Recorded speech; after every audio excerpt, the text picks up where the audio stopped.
staying in Kenya, we had the country's year-on-year inflation rate rising for the first time in 13 months to 3.67% in January from 3.2% in December. And joining us now for more detail on that front is Judd Murigi. He's head of research at African Alliance. Judd, thanks so much for joining us this morning. Let's get straight into the numbers. A rise in the inflation rate coming through for the first time in 13 months, as I said. What did you make of the numbers and how much of a surprise was it to you?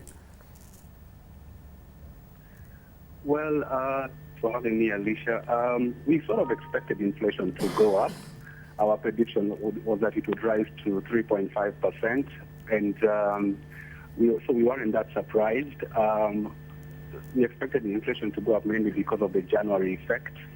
January is a month when rents tend to be adjusted upwards, as well as tuition fees. Maybe what surprised us was that there was an increase in the food component of the index.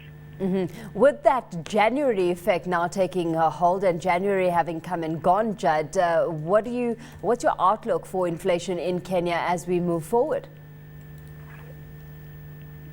We expect inflation to generally stay below 5% for the first half of the year. But the second half of the year, inflation could rise above 5% because of two things. First of all, it's contingent on how the long range will play out, the long range from March to May. And you'll get the forecast for that sometime this month or probably early next month.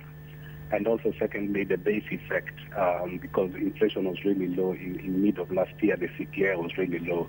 So the base effect could cause the inflation rate to rise above 5% in the second half of the year. So implications then, as you see it, for monetary policy from here on out, because we've seen the Central Bank of Kenya embark on monetary easing, but now many saying that this may force the hand of policymakers to put a pause on further cuts.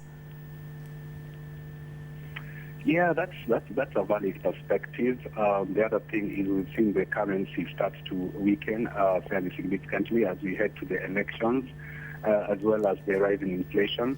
As things stand, the CBR has already been reduced by almost half between July 2012 and currently. So yes, we don't expect to see any further significant cuts in CBR.